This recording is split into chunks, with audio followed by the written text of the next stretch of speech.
This is Risk Reframed, the show where we bring you the leading risk experts from Moody's, our partners, and the wider ecosystem to discuss the risks organisations face, how they're interconnected, and ultimately what you, the risk professional, can do about them. We became Risk Reframed to widen our perspective on all things risk and decision-grade intelligence. As we all know, the rise of AI and agentic commerce is changing things for all manner of businesses, and particularly the risk professionals that protect them. As the marketers, conversion specialists, and finance teams get very excited about the possibilities of agentic commerce, how are risk professionals supposed to tell a good agent from bad? To help us answer this, we've invited on Shaked Vax, a veteran of the fraud, authentication, and cyber risk industries, and currently head of product strategy and partnerships at Pipl, P-I-P-L, right, Shaked? That's right, yeah. Thanks for having me. Yeah, no, thank you so much. You've made a bit of a trip to get here. Can you maybe just introduce yourself briefly? And I know I've done a little bit there, but sort of how have you ended up in the seat that you're in?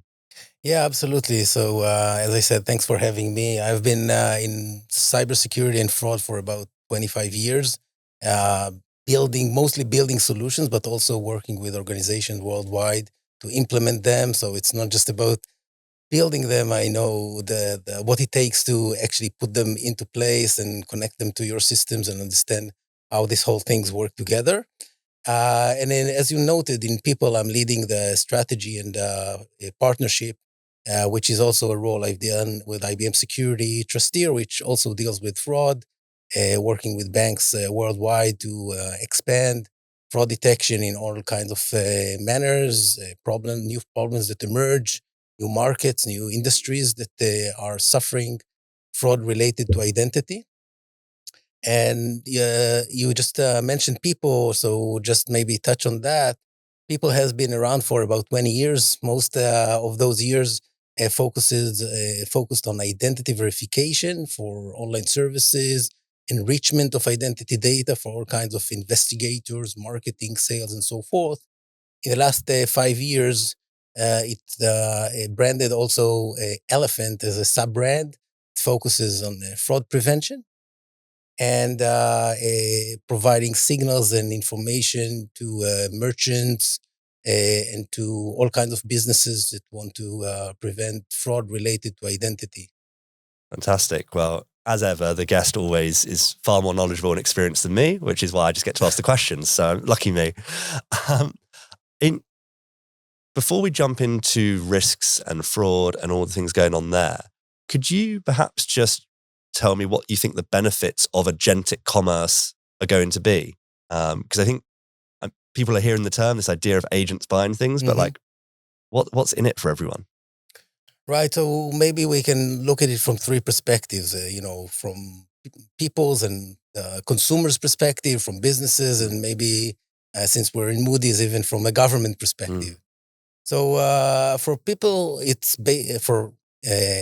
for consumers, it's basically the elimination of a lot of the friction that we've been doing when we want to shop online. Just like we made this transition with searching on Google, it's no longer you're searching for the website you want and reading it.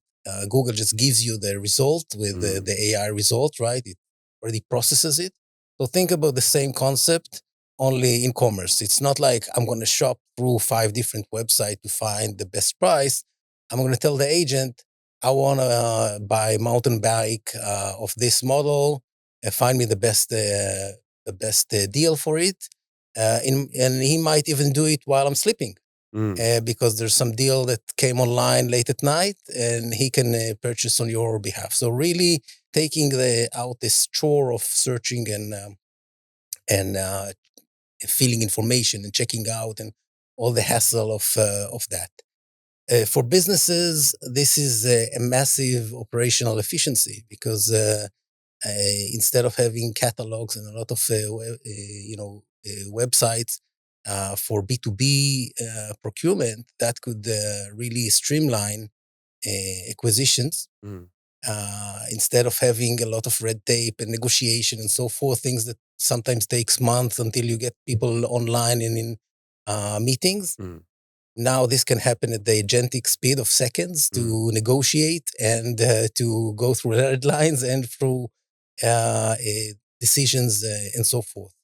And on the B2C side, obviously this allows them to create a new revenue stream. We've seen Walmart really jump into it like 6 months ago, and that allowed them to, in a sense, overshoot Amazon in the amount of results that agentic is feeding to them. Yeah. And do a lot of e-commerce through that. Yeah. And would it be fair to say that as the agents are looking to compare the different deals, different solutions, different companies, whether it's B2B, B2C, that they are just reliant, however, on the information provided by the producer of whatever the good or service is? So, I mean, in that case, could I not just write a fantastic web page and then even if the product's not good? Do you see what I mean? Yeah, that is an excellent point, and we'll dive more into it because that is one of the fraud vectors that could emerge as well. Of instead of trying to fraud a person, you fraud the agent. You create on the fly websites, or in this case, it would be a service. It doesn't even need to have a website front, just an API that portrays to the agent a very lucrative deal and makes the agent buy with them. Let's say you want Bruno Mars tickets, okay? And they go on sale tonight, and you say the agent, buy it for me. So somebody sets up a service that says that's the best price on the market, like undercuts everybody, and the agent flow to him, but he doesn't really sell the tickets, just take the money. Yeah, I mean, and that's a really sort of simple example, right? It would get more complicated as you go into. So yesterday I bought a wall mount for a TV so that my son can't pull off the TV because he's quite close to that point now. That's like a heavy duty item. You need a certain like technical spec. I needed to make sure it's going to fit the wall or hold the weight, etc. So I imagine you think about a human buy-in, we look for social proof, right? So there's now been years of people saying a lot of the reviews are fake, but you can if you look at them, you can kind of tell which ones, I think, if you're somewhat discerning in how people write and is that likely how someone would review a product or a service, etc. Would an agent read the same thing? Or would the agent not look for social proof because it's looking for other markers that indicate good service, good quality, good, etc.? So I think, yeah, I mean, I know we're going to get into it, but it's really, really interesting. The last area you talked about is potentially for countries or governments of countries. Right.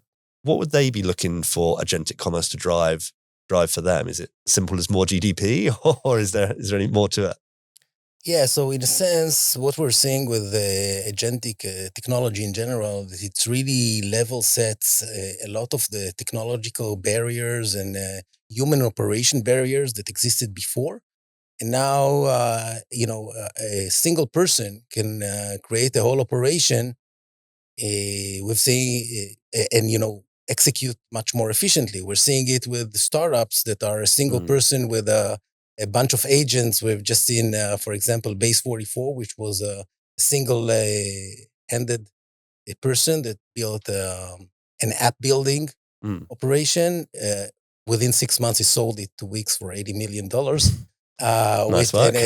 which proved, by the way, a good decision for Wix because it's going the right direction.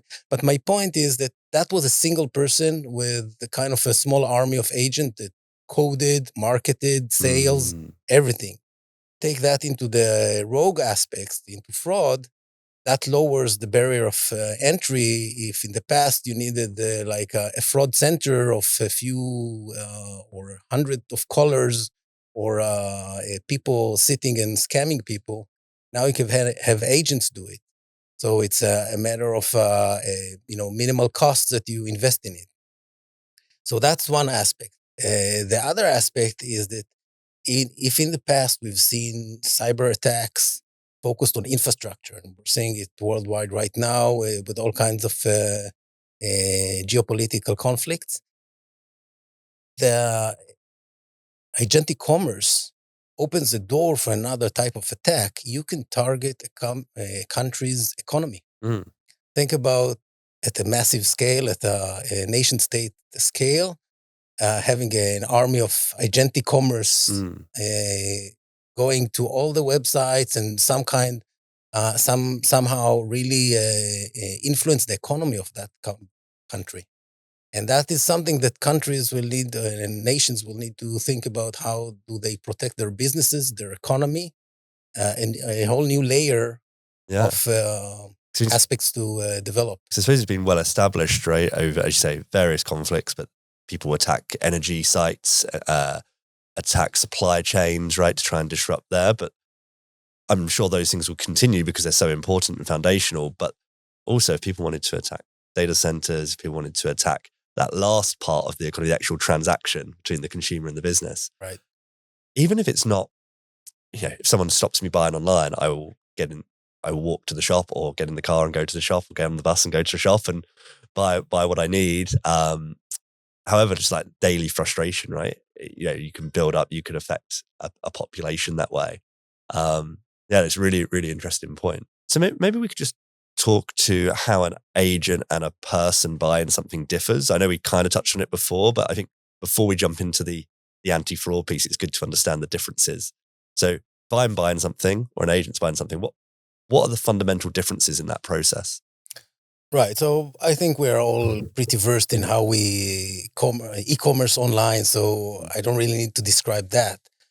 When we get into agentic, I think we need to kind of divide the population into two main groups. Okay. We've got what you call the innovator or the early adopters, which are the more techy users that in many cases would run an agent from their laptop. Think about Cursor or Claude Cowork, or just recently you've got the OpenClaw that emerged like the insane personal assistant. Some people say this is the emergence of AGI, but that's a different topic. Anyway, these are the more techy users, and they run the agents from their laptop. So the laptop is still in the picture. Their device is still in the picture, and the whole journey of the agent would come from their device.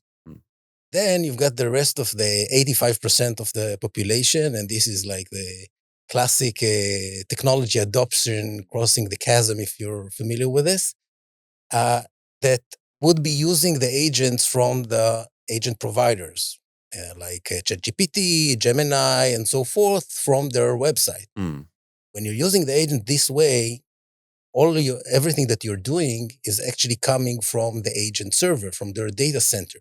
Okay. So all of your activity is kind of obfuscated by their server, by their virtual machines and so forth.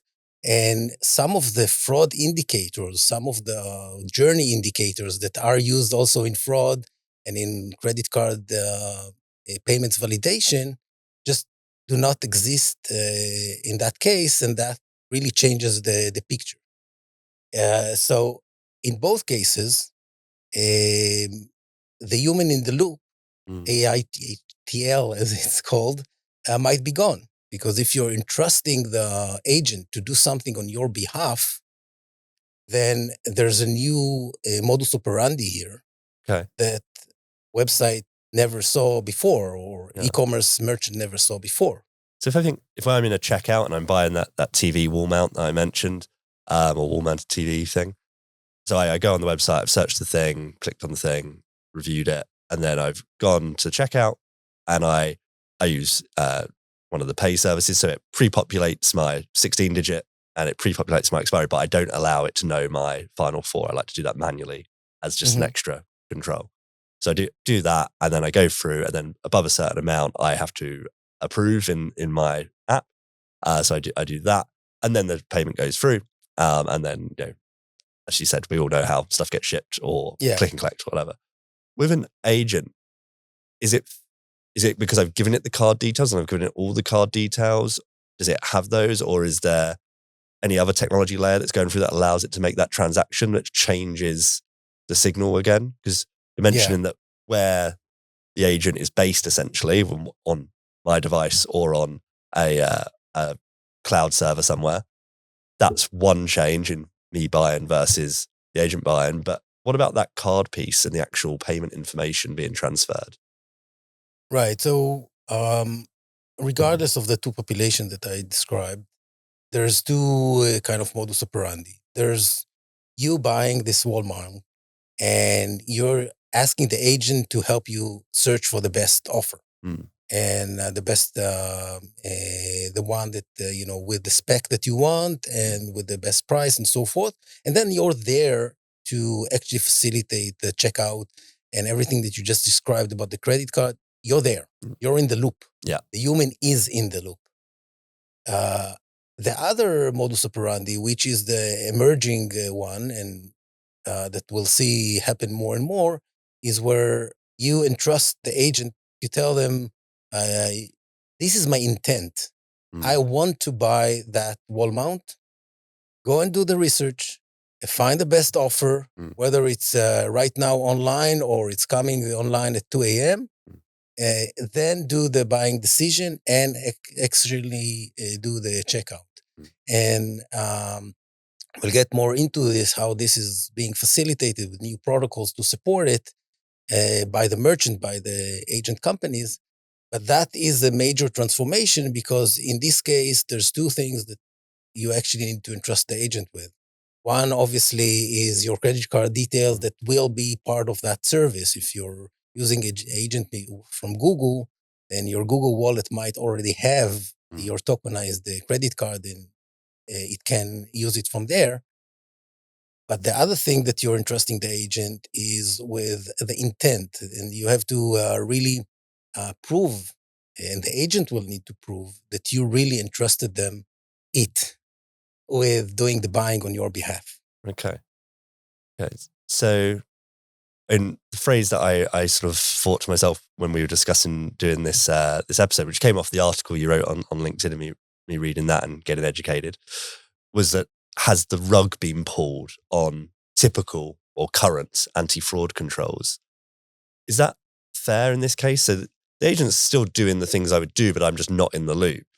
So because I'm not in the loop, if I was to use that that modus operandi, as you say, does that mean like the signals have totally changed? Does that mean that we need to think differently about fraud controls at scale or biometrics or device intelligence because of what you mentioned in terms of the servers? Can you maybe just talk through that? Should we be sort of a bit panicked that the controls no longer work, or is it they work, but we just need to layer more on? Yeah, so definitely there's a major chunk or even a main anchor that a lot of the fraud detection tools, solutions have been using that is kind of vanishing from the picture. And that is the device. I mentioned that some users, the more techie one, might be coming from their devices with the more advanced agents, but the most of the population using the cloud-based agents and services will be coming from their servers. And then what you call device fingerprinting or device identification, which is a technology that basically identify which browser you're operating with through all kinds of data points, your CPU, your screen size, the fonts, and so on and so forth.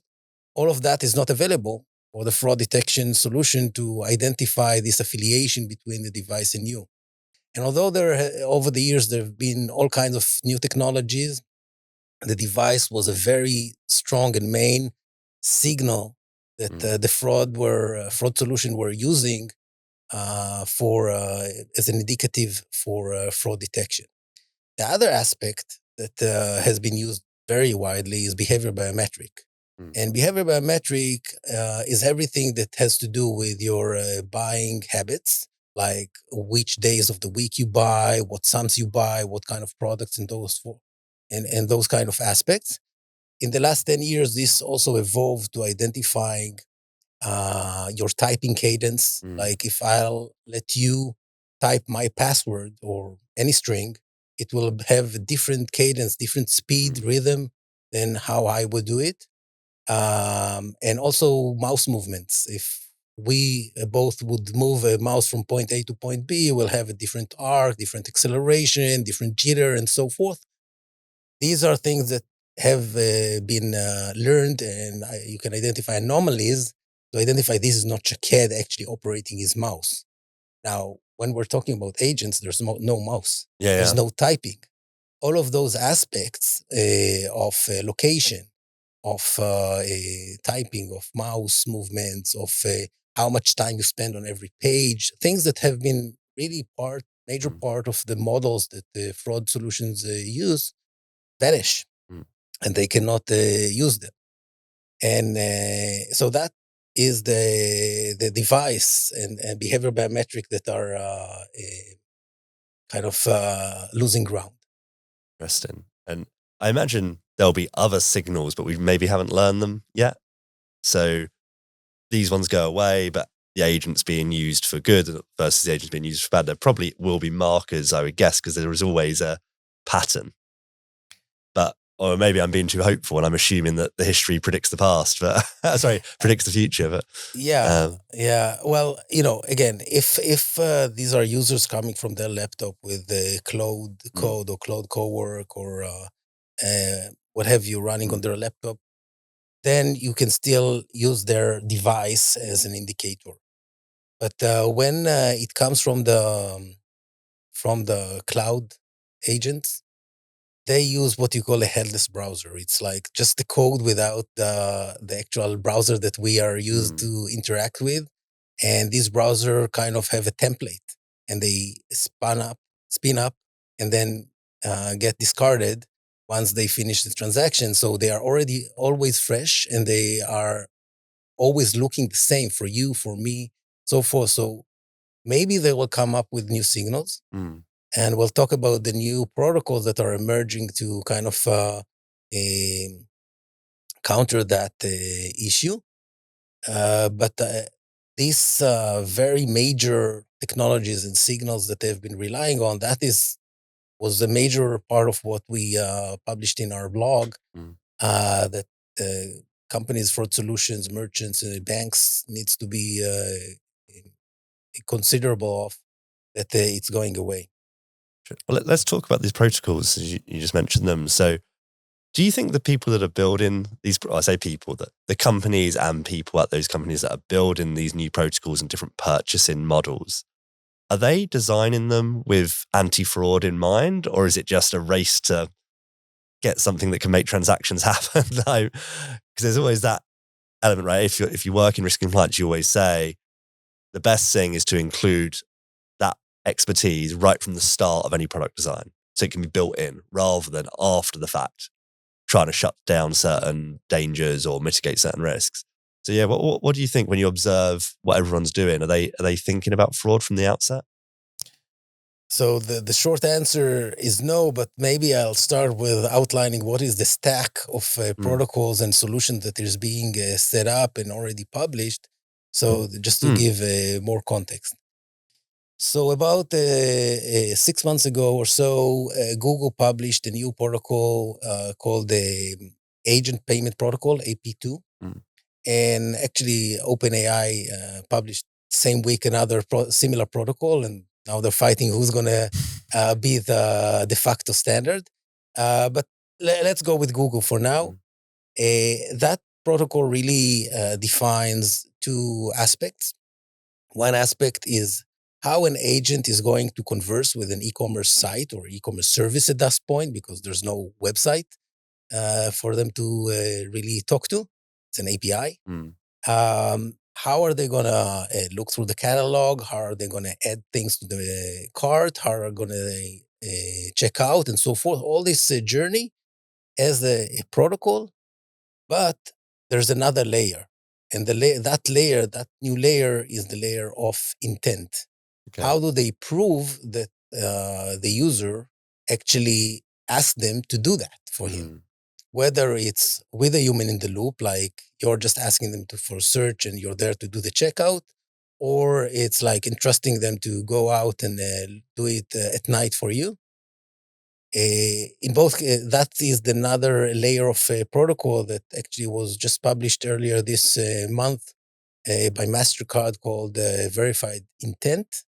It is part of Google's vision. MasterCard just published the technical aspects of it. And that is, how do we as humans sign cryptographically our intent to an agent to perform something on our behalf? So this will be provable. if a bank or a merchant, or if I go back to a merchant and say, I never asked for that stroller, Mm. then how can they prove that this whole journey, this whole purchasing was actually really asked by me and approved by me? And that is the verifiable intent. So merchants and fraud solutions, the merchants are adopting it already, and we're seeing implementations. Fraud solutions are thinking about how to implement that into their assessment and models as a replacement for the device and location and things that are vanishing. This is exactly what we were talking about a couple of minutes ago. But there's another layer here that is not being taken into account to your question about are they taking fraud into account enough? These protocols are really built and defined to facilitate the e-commerce activity. And they assume that the person that signed that intent or asked the agent to do that for him is actually a real person. And not a fraudster that stole credit card and just open a new Gmail and put the stolen credit card on him. So this verified intent is cryptographically signed, which is great. But the cryptographic signature is only based on a mere authenticating that Gmail address. So again, if the fraudster opened a new Gmail address, put a stolen credit card on it, he can authenticate to that Gmail, right? Yeah. He can sign the intent. And this is something that I feel that currently is being overlooked in this stack. The need to connect the verified intent signing to what you call the verifiable credentials. Okay. Verifiable credentials is a protocol and a whole set of protocols that has been out there for more than 10 years by W3C. That basically says, how are we as people going to enter the digital era with a wallet of digital credentials, whether it's just who we are, our driving license, our passport, but it could be your college degree, could be your banking risk score, and so forth. Everything that is a credential that you would like to present and be cryptographically signed, so you can present it to multiple organizations. That is something that really struggling to pick up. The EU did publish a new identity wallet a few weeks ago, and you see various jurisdictions, both in Europe and the US, that's starting to issue digital driver license and not like the plastic cards. Yeah. And that is a strong indicator of identity. It's cryptographically signed through, it's on a blockchain. So if I'm presenting to you my digital driver license, you can go back to the issuing authority, the DMV, and really they can corroborate that they issued that driving license because it's part of the signature. And that is a layer that I feel that is missing right now. The entry point to all these things, though, so I may be way off base here, so please just correct and educate me, but so whether these verified credentials or digital ID wallets, etc., presumably at the very start of that process, I, as a legitimate, good citizen, right, not a bad actor, I want to get one of these things so that I can operate in the new world. I assume that I need to either be verified in person or it's still a biometric with hopefully lots of deep fake detection technology in there to try. At some point, somebody has to say, yes, this is Alex. We believe this is really him before we give him the credential. Is that still the entry point to all of this? Is looking at me and verifying that I'm alive and all the things that the current identity providers do? That is an excellent point. When we have government like ubiquitously issue those digital identity and credentials, we'll be in a much better place. And that will become like the standard for how you prove yourself, not through a plastic card or a photo of the plastic card. Right now, the regulation of what you have even in banking today, what you call KYC, know your customer, is based on you have to look at the person's plastic card, right? Yeah. His some form of ID, could be a passport, could be driver license, and whether a person looks at it or it's a digital facility that looks at it, these are very easily forgeable. Mm. Now, when you present it digitally, even easier. There were a lot of blogs and posts demonstrating how you could even use Nano Banana, the Gemini engine, to forge an identity card. Not that I'm recommending anybody to do No. that, but it is possible. And then in KYC processes, you present that digitally, and you need to take your selfie to Yeah. prove that it's really you owning that identity card. And the selfies are also being challenged because in the last few years, we've seen a lot of deepfake technologies that in the past, it was hard to get to use them. Today, in every Instagram and Yeah. Zoom, you have the filters and we can modify our faces, just proving how easily to assume a different face. So you're not using a rabbit filter, but you could use a photo of a different person and impersonate to that person quite easily. And this is why those solutions that are used as part of the KYC processes or the identification processes, if you will, are not holding the fort. They're just crumbling against the agentic evolution as well. Yeah. I mean, I did actually want to get somebody on from one of those because I know quite a few. Because I think there's a spectrum, right? There's some technologies out there that are not so good. There's others that have been at the forefront of this and have been creating. Every time a deepfake technology comes out, they then create a counter to that, and there's a spectrum of performance. Unfortunately, the people I wanted weren't available, but we will hopefully get them on at some point to talk about where they fit into this world as well. Just to go back a step, because I think I went down that rabbit hole because I was interested, but as the protocols come out and they have got some anti-fraud thoughts built into it, there's others that maybe, as you say, maybe are not quite fully fleshed out yet. But do you think the merchants who are adopting this, are they going to be willing to just accept higher fraud losses so that they can be, agent first or agent ready first? Is that a trade-off that you think they'll be willing to make for a period of time, perhaps? So I think yes. When you talk to any business, a salesperson once told me, you can sell them on three things. You either sell them on increasing the business or protecting the bottom line or compliance. So compliance is weak. They just want a checkbox, right? But being able to sell them on increasing the business will always be stronger than selling them on protecting the bottom line. What I mean by that is that if a business sees, let's say they're selling at 100K, okay, and they're seeing the potential of opening a new revenue stream through agentic commerce that will give them another 10%. Merely 10%, I think it will be much more, but let's say just 10%. And at the same time, they have like a baseline of fraud that is 0.5%, okay, of their bottom line.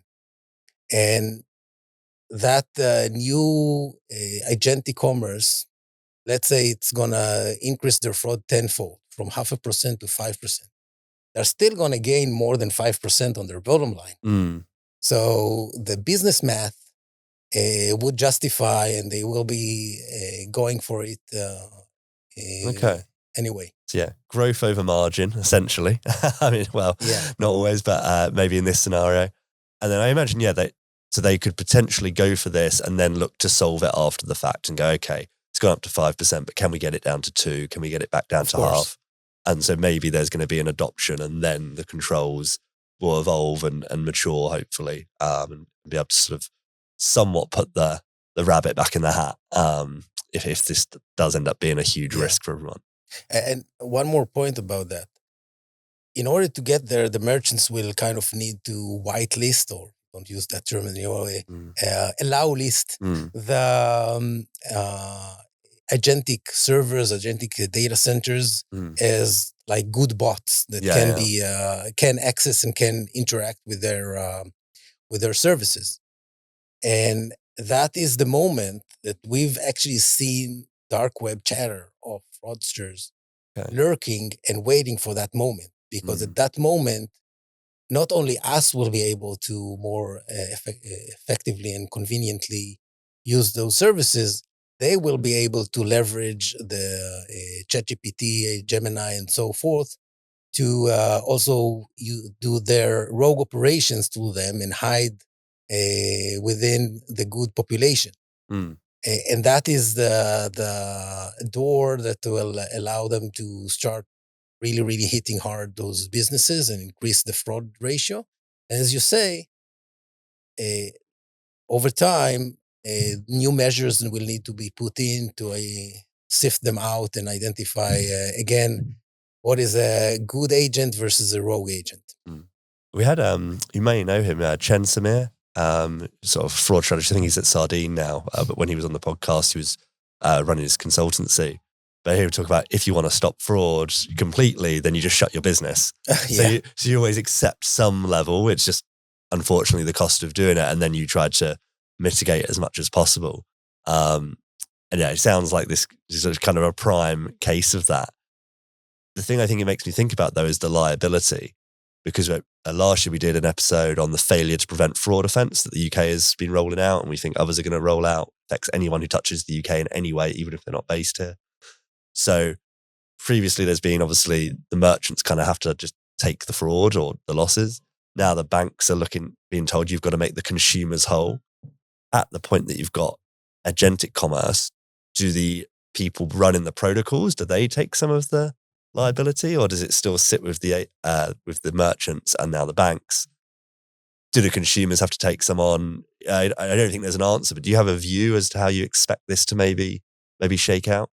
Yeah, so we kind of need to break it down to what are the incremental changes that are happening, and maybe we can have some insights on that. So today, when you buy online with what you call card not present, CNP, the merchant has the liability. They can consult the bank who issued your credit card during the transaction. It happens in milliseconds for the bank to approve the transaction. If your issuer bank approved the transaction, then the bank has the liability. Okay. Now, when you are entrusting the agent either just to look for you and you're checking out, it's the same story like before. If the agent is checking out, but you entrusted it, the merchant will use the same protocol. It's called 3DS. And the liability, I don't think will have any major changes there. I do think that the merchants, the banks at a certain point will say, hey, if you ask the agent to buy you tickets for a show of the Cars, I'm dating myself here, but and it went out and bought you a car, then the agent is on the hook and not the merchant and not the bank, because the merchant that sold the car had a valid transaction, and the bank, you had the money in the bank, sure, go for it and buy the car.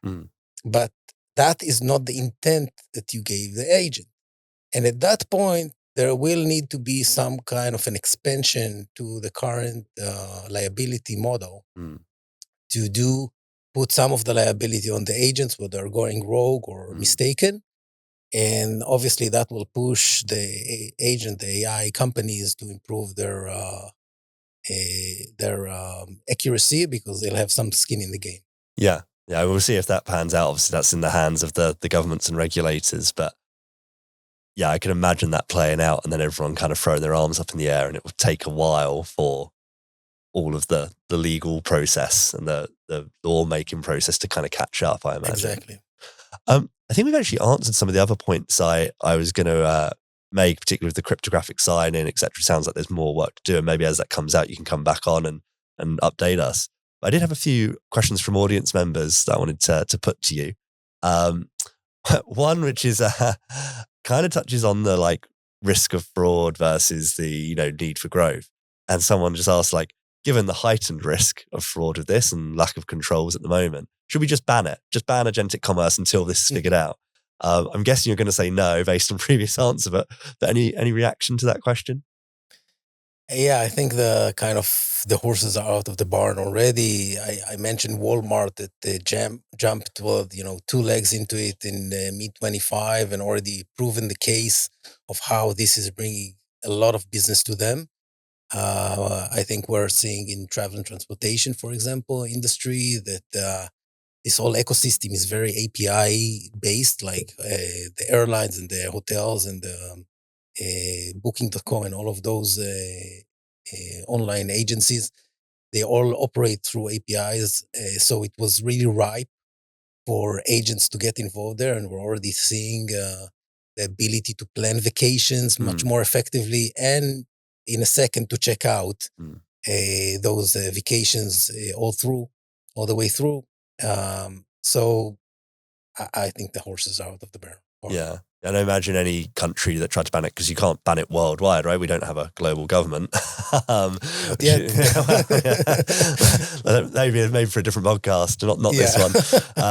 But you could ban it in a country, but then people will use VPNs and go around it if they really want to, or you'll miss out on some growth that nobody can really afford to miss out on at the moment. So I can imagine that would be a pretty hard political battle if someone wanted to try.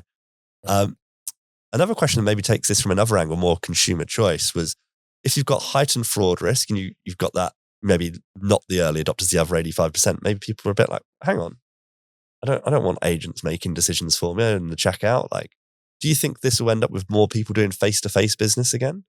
Not everyone, but could you see that happening? I thought that was an interesting perspective. So there's definitely a section of the population which is more technology weary or late adopter, and they maybe still go to the grocery shop rather than do their supermarket weekly order online.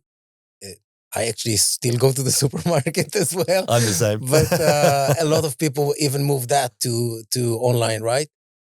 Just give the agent your shopping list and have it populate your cart, review it, and check out. So some people like the interaction. Some people like just from who they are. They like more human interactions and feeling stuff, whether it's clothes or furniture or books. And they will keep visiting the shop, but the potential of convenience, I think we've seen over the past 30 years that convenience beats privacy, beats a lot of things that we would said this is a red line that we'll never cross. Yeah. It's just too convenient that people go for it. Yeah, that's really interesting. Maybe it will be a case of people talk about ideal customer profiles all the time in business, right? So like maybe there will be a niche of businesses who can really market to the people who are like, no, I don't want to do e-commerce anymore. Or I don't want to do agentic commerce at least.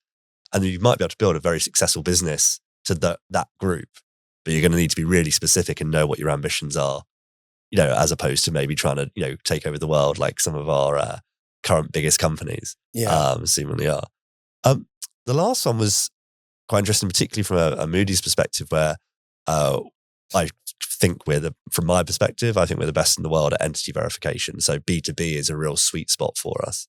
But how do you think agentic commerce will play out in a B2B versus a B2C environment? Do you think be changes? Because a lot of the examples we've used today and I've seen elsewhere online is, if I want to buy this pair of shoes or Bruno Mars tickets, etc. But what if I want to buy a new software solution for my procurement function, or I want to buy a new marketing tool, or I want to buy advertising space at something? All those B2B transactions, and obviously they're infinite. Do you think it'll be the same thing, or is there key differences that you'd foresee?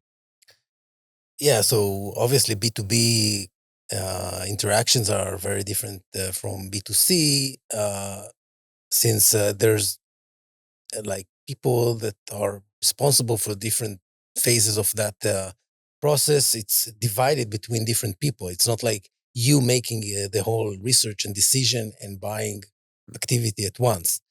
And in a sense, we've seen a lot of evolution in the search in the solution search phase of B2B purchases, where today we know that a lot of the buyers already reaching the first interaction with a business, with a vendor, with a much higher level of research that they're already done, and sometimes already with a decision or inclination to buy because they already did their comparison and their reviews and so forth online.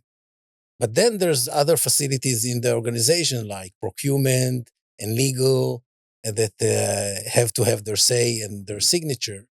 And while this whole environment is very structured and have rule-based decisions and things that could be automated with agents and really facilitated much faster, I think there's also like the aspect of job security that some people like in procurement or in legal would try to maintain and would do a pushback on the ability to fully automate that. On the B2C side, apart from all the convenience that we talked about and the new protocols and so forth, and the need for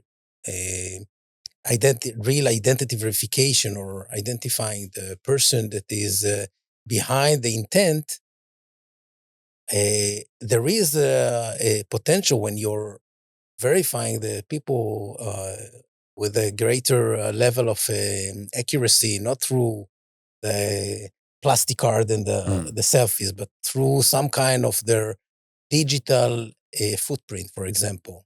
How well you know them, or how well can you identify that this email really belongs with this phone number, with this home address, with this name, and you've seen them together for 5 years, and basing your assessment of this as a verified identity on this kind of aspect rather than what we talked about earlier, that also brings businesses a new opportunity for serving their consumers, their population, their users much better. They can, and we've seen it in LinkedIn and in Twitter and so forth with the blue V. Suddenly you have those verified identities within your population that are more trustworthy. And think about that in various type of industries, whether it's dating. Of course, you want to know that whoever you're conversing with is real, is the real and the person that they not pretend, but say they are. In gig economy, in recruiting and HR, and more and more, a lot of industries where having a higher level of verification of that person gives you a much better trustworthiness throughout your user base, and they can interact more safely. Moreover, as a business, you can now segment your user and say, well, these are the ones that I really trust. I really know who they are. I can give them VIP treatment, VIP offers, special offers, and so forth to drive more people to use that kind of level of verification. Yeah. And that is also the kind of solution where Pipl and Elephant can actually add that perspective of your digital footprint. It's really interesting because, I mean, there's been cases over the last few years, right, of like people deep faking a CFO and then defrauding a company for a business transaction of 25 million, I think it was, dollars. There's one that always sticks in my mind because it was such a sort of, I hadn't heard a story like that before where they'd gone to that level, but I'm sure there are many others that are like it, maybe on a smaller scale. But this has been really, really fascinating, Shaked. I think agentic commerce, it's here and coming. It seems like we know that there's going to be an early adopter crowd, and there's going to be a maybe later majority, and maybe some people that don't adopt. And you're going to need different fraud controls for each of those populations. It sounds like some of the device intelligence is still going to be useful. Some of it is not, or it's going to go away because the signal's gone. So you're going to need these other elements. I think you called that as verified intent and then verified credentials. Is that Exactly. Yeah. Exactly. And then all of this seems to be underpinned by knowing where are we going to originally trust that this person is who they say they are. And then in a B2B context, do they really work for that company? And are they in the real position of power to make this transaction or not? So really interesting stuff. I mean, at the very least, I'm hoping RFPs will get quicker. I do hope so. Because bane of many a B2B person's existence, and maybe agents can help with that. Exactly. And you just mentioned some of the things that people do in the work that you're doing. Is there any other reading or things you've put out there that you'd recommend people go and look at to, maybe take what they've learned today and go a little bit further? Yeah, absolutely. So first of all, if you'd like to dig deeper into this information, there's a couple of blogs that I've published on LinkedIn around agentic AI, commerce, and this whole shift. And that could be a good starting point for reading. Then, if you're interested in having more verified identities within your services, not through something that requires the validation of a driver license and a selfie, but something less frictionless, but at the same time allows you better trust in the users on your platform, then Pipl Elephant has a new verified identities free offering that is actually free for life. And any business can use that to verify the users based on their digital footprint. And we're talking about 20 years of digital footprint, not like the 5 minutes. Yeah. So it's really strong and accurate. On the Elephant website, elephant.online, you can find a blog on agentic AI as well that we've published some time ago, and it also gives a good perspective.